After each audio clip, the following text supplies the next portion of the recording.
Bom No dia. Mitologia de hoje, eu vou contar a história da criatura mais temida da mitologia grega. O monstro Tifão. Tifão? O que faz com que esse nome não seja o mais apropriado, né? Porque vamos combinar que Tifão não é nome de monstro. Tifão é nome de borracheiro. Tifão. Nome de borracheiro. Mas esse é estranho.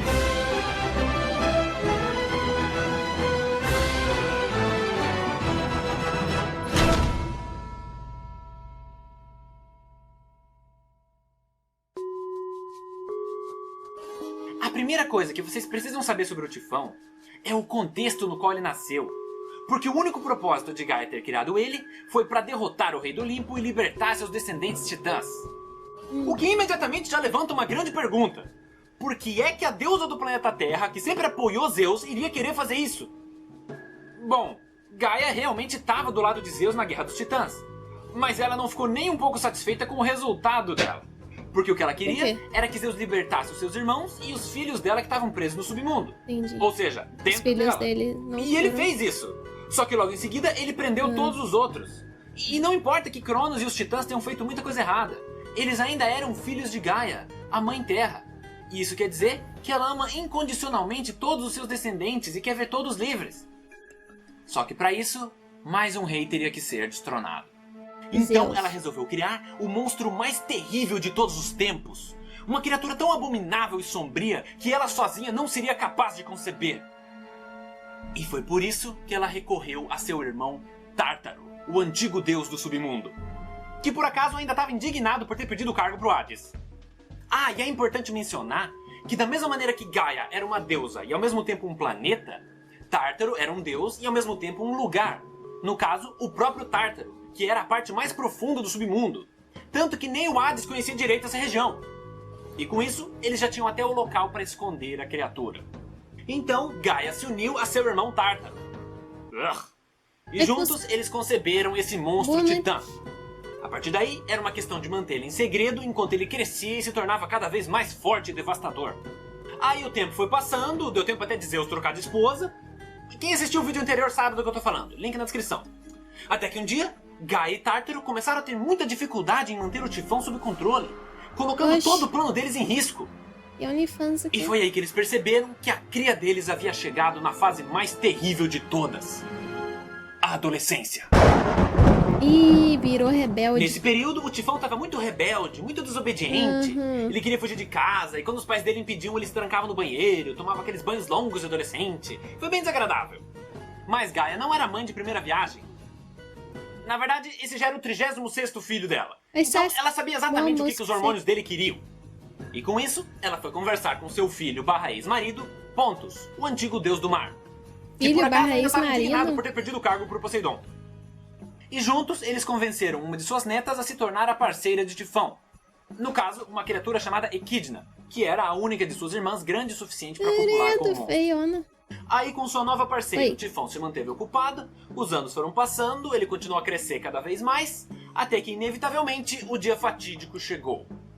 Neste momento, Gaia olhou para o seu filho e disse: Aquele que você procura está no alto do Monte Olimpo, a montanha cuja altura só não é maior que a arrogância e a ingratidão de seu rei, aquele que nunca conheceu uma derrota. Porém, o fim de seu reinado está mais próximo do que nunca, e sua queda será mais profunda que o submundo. Eita. Vá, meu filho, ensine a ele a lição que ele tão desesperadamente precisa aprender. O significado da palavra medo. Opa, caraca, até arrepiei aqui. Enquanto isso, Zeus se reunia Não com alguns dos sei, deuses do Olimpo não, em uma prefeito, assembleia eu não conheço. para resolver as questões mais importantes. E mesmo estando muito longe, não demorou muito para que eles notassem os tremores vindos das profundezas. Tremores que se tornavam cada vez mais fortes. Minha terceira como se algo estivesse se gravidez. aproximando incessantemente, causando um terremoto a cada passo. Eita.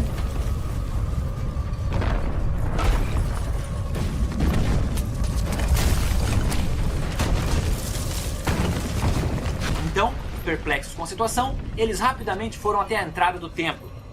E do alto do Monte Olimpo, eles viram. Putz. Eis que das Meru, trevas do olha aqui. submundo surge o monstro titã mais terrível de todos os Meru, tempos. para de Uma novo. criatura tão imensa que apenas o Olimpo superava sua altura. Sua pele era coberta de escamas, asas saindo de todas as partes de seu corpo. Seus olhos ardiam com uma chama eterna de ódio. Seus dedos eram cabeças de dragão cuspidoras de fogo. Gases Caraca. tóxicos emanavam de seus poros e lava escaldante escorria de seu torso, escondendo gigantescas e monstruosas serpentes venenosas. E isso fez com que os deuses ficassem paralisados de medo. Exceto Zeus, que se manteve firme no alto de seu refúgio, e Atena, que infelizmente se encontrava aos pés da montanha de frente com o monstro e sem chance de escapar. Putz. Então, vendo a gravidade da situação, a deusa da sabedoria rapidamente assumiu sua posição de batalha e decidiu que iria atrasar a criatura para que seus colegas tivessem tempo de escapar. E foi isso que Dionísio, o deus do vinho, sugeriu, que eles tinham que fugir para o mais longe possível dali e começar a vida nova. Só que antes que eles pudessem ter tempo de discutir ou correr ao auxílio de Atena, a batalha começou. Com seu treinamento de combate, ela conseguiu desviar dos primeiros golpes e até acertar um. Mas assim que uma das caudas de serpente atingiu seu escudo, a luta acabou. Todos os seus ossos se quebraram e ela foi arremessada até onde o horizonte alcança. Caraca. Vendo isso, todos os deuses do Olimpo ficaram aterrorizados. E a propósito, eu acho que esse é um bom momento para eu listar quais são os 12 deuses do Olimpo. Primeiro, obviamente, tinha os filhos de Cronos e Rhea. É a Menos o música. Hades que mora no submundo e Hestia que preferiu ficar de fora. A partir daí, todos os outros são filhos de Zeus. Começando por Atena, filha de Metis, Ares e Hefesto, filhos de Hera, e o resto veio das amantes que ele teve. Porque, caso vocês não saibam, os Zeus eram galinhas sem vergonha. Ah, e antes que alguém venha reclamar nos comentários, toma aí. A origem de Afrodite tem duas versões. Romero diz que ela é filha de Zeus e Dione. Já Hesíodo afirma que ela nasceu da espuma que caiu dos genitais.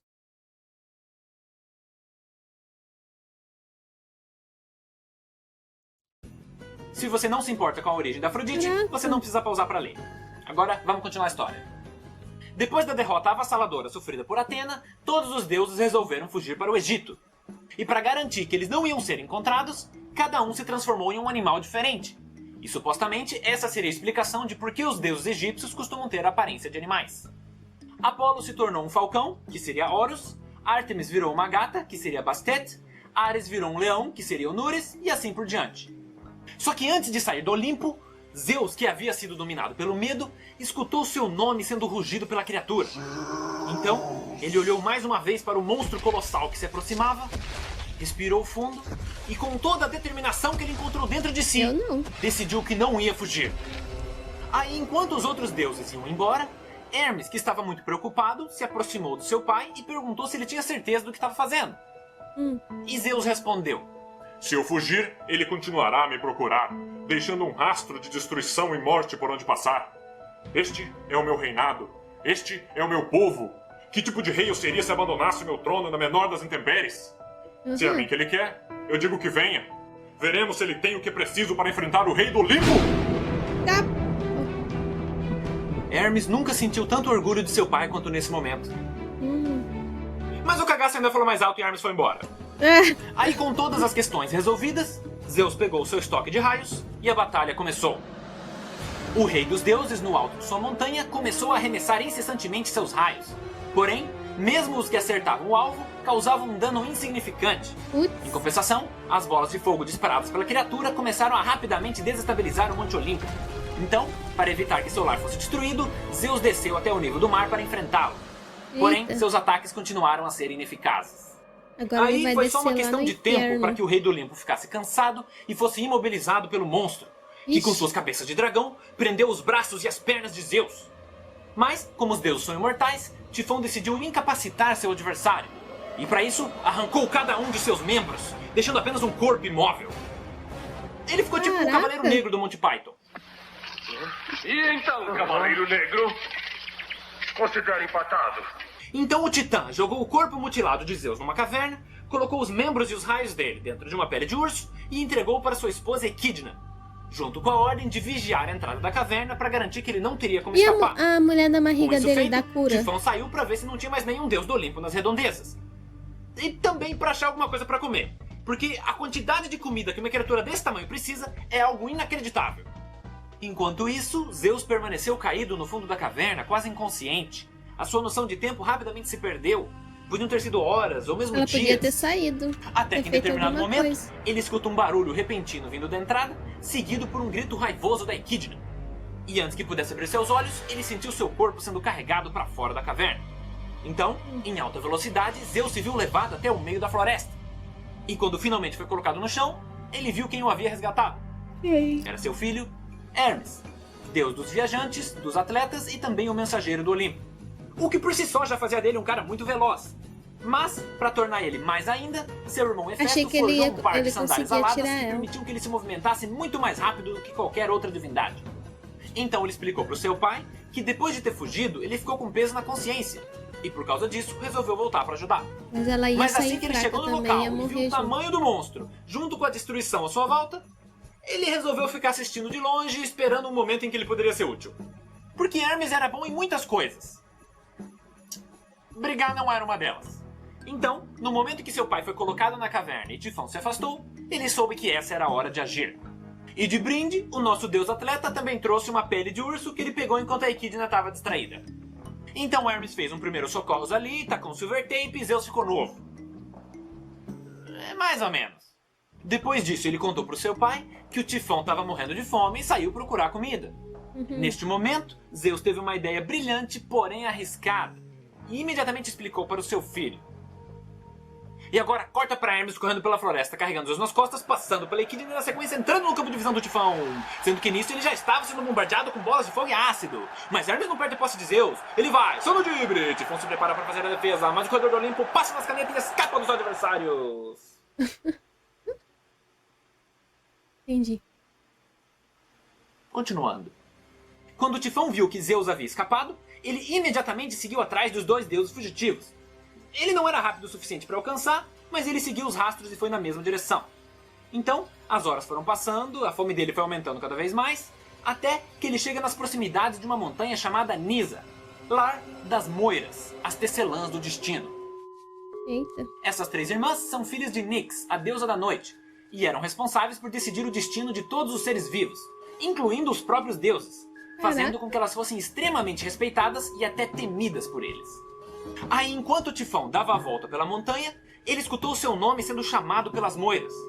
Então, ele se aproximou e perguntou o que era, porque, mesmo sendo um monstro destruidor, ele já tinha ouvido falar delas e sabia que com essas três não se mexe. Então as tecelãs indagaram o que ele estava fazendo ali e também disseram que ele parecia fraco, com fome, e por isso ofereceram uma cesta de frutas encantadas, que apesar de pequenas, seriam capazes de alimentar até uma criatura tão colossal quanto ele. Aí a criatura, que realmente estava absurdamente faminta, aceitou a oferenda e depois de comer continuou a sua busca. Mais algumas horas se passam, até que Tifão, que estava se sentindo estranhamente cansado, avista alguém sentado no topo de um pequeno morro. E esse indivíduo era exatamente quem ele estava procurando. Então, com um sorriso maléfico em seu rosto, ele se prepara para o round 2.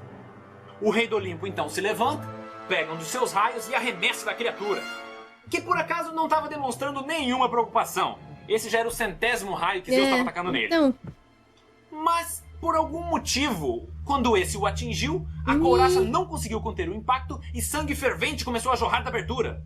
Tifão, o deus dos desastres naturais, ficou abismado com isso. E foi só aí que ele percebeu a armadilha na qual tinha caído. Porque as tecelãs do destino podem não responder a ninguém, mas Zeus era brother delas. Então, quando fugiram, deixa ele ele e Hermes fraquinho. propositalmente deixaram um rastro ser seguido e deram uma passadinha na montanha para conversar com elas. Até porque Zeus pode ser um cuzão, mas o filho de uma égua carismático. Fora que as moiras sempre buscam a ordem e o equilíbrio, e o Tifão era basicamente a personificação da destruição e do caos. é mesmo? Então, o que elas fizeram foi entregar frutas venenosas, que elas sabiam que não seriam capazes de matar uma criatura dessas, Mas enfraquece. mas seriam o suficiente para enfraquecê-la. Aham. A partir daí, era só uma questão de achar um jeito de incapacitar a criatura, porque Tifão também era imortal. Só que Zeus já tinha um plano. Ele estava esperando que seu inimigo chegasse ali. Então, mesmo cansado e ferido, ele começou uma rajada incessante de raios no monstro. Foi tipo uma tempestade em forma de metralhadora. E além do sangue que jorrava, cada golpe ia empurrando a criatura na direção de um gigantesco precipício. Tifão tentou resistir, mas não teve força e logo caiu no abismo. O que, obviamente, não seria o suficiente para derrotar ele, porque apesar de envenenado, ferido e faminto, ele ainda tinha energia para escalar de volta. O que é extremamente preocupante, porque o cansaço e os terríveis ferimentos de Zeus fizeram com que ele chegasse no seu limite. E Seus raios acabaram e sua força também. Só que E mais agora? uma vez, ele sabia o que estava fazendo. Era quase como se ele tivesse uma conselheira ajudando ele. Porque esse abismo era absurdamente frágil e instável. Principalmente depois da queda do monstro, que praticamente causava um terremoto a cada passo. Então, assim que Tifão tentou Nossa, escalar, vai cair as o abismo. paredes começaram a ruir e todo o desfiladeiro Tremendo. desmoronou sobre ele, soterrando e imobilizando a criatura. Alguns minutos se passam e eis que da floresta surge Hermes, exausto de tanto correr. Então, ele lentamente caminha até o campo de batalha e senta ao lado de seu pai caído no chão, quase inconsciente. Ambos se olham e dão um sorriso, orgulhosos da vitória que conseguiram alcançar. E principalmente por terem alcançado juntos, como pai e filho. Só que nesse momento o chão começa a tremer e dos Ih, escombros do rapaz. abismo, terra e pedaços de rocha começam a se acumular, formando uma Ixi. nova montanha. Até que de repente, o topo dela explode, disparando um turbilhão de lava incandescente. O que obriga Hermes a louco. rapidamente carregar seu pai para longe. A erupção então continua por mais alguns minutos, até que ela abruptamente se encerra. Essa foi a última tentativa da criatura, que mesmo usando todas as suas energias, não conseguiu escapar. E virou parte E essa da nova terra. montanha que surgiu ficou conhecida como Monte Etna, que é um vulcão que realmente existe na Sicília. E por isso, Caraca. toda vez que ele entrava em erupção, os povos daquela época diziam que era Tifão mais uma vez tentando escapar. Com Ô, isso, louco. a gente conclui a história do plano secreto de Gaia. Exceto que tem uma parte que a gente ainda não abordou. Mais especificamente, o que estava acontecendo no submundo durante tudo isso. Então, vamos rebobinar a história até a parte que a Equidna é escolhida para copular com o Tifão. Porque, como vocês sabem muito bem, não existia camisinha naquela época. Então, inevitavelmente, eles tiveram muitos filhos. Na verdade, é válido dizer que eles geraram alguns dos monstros mais famosos da mitologia grega. Como, por exemplo, a Hidra, a Quimera, a Esfinge, o Leão de Nemeia, entre outros. E Nossa, quando Tifão monstro. escalou seu caminho até a superfície, seus filhos escaparam com ele, cada um indo para um lado e dando origem às suas próprias histórias da mitologia. Mas o problema é que quando os mortos e os prisioneiros do submundo viram a abertura que tinha sido feita, eles resolveram fugir também. E aí, dá-lhe Hades e os Hecatoncres correndo atrás dos fugitivos tentando escapar, e os serviçais tentando resolver como é que eles iam conseguir tapar um buraco daquele tamanho. Porque a própria luz que entrava por ela já era suficiente para desequilibrar o submundo, que depende da escuridão para funcionar. Então, esse período foi literalmente um inferno na Terra. Aí, depois de um longo tempo, Hades e seus funcionários conseguem resolver o problema e fechar a saída no teto. Demorou tanto que a batalha lá em cima já tinha até acabado. Na sequência, o deus do submundo, perplexo com o que tinha acontecido, segue o rastro de destruição para descobrir de onde a criatura tinha vindo. Então, ele chega nessa parte desconhecida do Tártaro. E nisso, ele vê que ainda tem alguém lá. E a Quem? questão é que nem todos os filhos de Tifão fugiram. Cérbero, o cão gigante de 3 cabeças, era o monstro mais sombrio dentre seus irmãos. A escuridão era o habitat natural dele. Então, vendo isso, Esse aí vai Hades ficar por pensou: lá mesmo, né? tá aí, achei meu pet. Uhum. E assim, Cérbero se tornou o guardião da entrada do submundo, cargo antes ocupado pela Campe, que foi morta por Zeus durante a Guerra dos Titãs. Depois disso, só faltava uma coisa pro deus do submundo fazer, que era subir até a superfície para ver qual foi a desgraça que aquela criatura não deve ter feito. Lembrando que a última vez que ele esteve na superfície foi quando os 3 irmãos estavam decidindo quem ia ficar com cada reino. Então ele subiu até o exterior, viu o estrago e foi até o Olimpo para perguntar e compartilhar informações sobre a criatura. Chegando lá, ele viu que estava ocorrendo um banquete. Mais Não um pro qual ele não foi convidaram convidado. Tadinho. E nele estavam todos os deuses do Olimpo que retornaram do Egito. E até a Caraca, Atena, que foi vacilo. socorrida depois da batalha. Podia convidar Mas não eram ele. só esses deuses que estavam lá. Porque quando Hades chegou, ele imediatamente viu alguém que prendeu sua atenção. Alguém Quem? que não tinha como não ser notada. Afrodite. Alguém que iria mudar a sua vida pra sempre. Mas essa história eu conto no próximo Mitologia. Ah. Até mais. E aí, pessoal?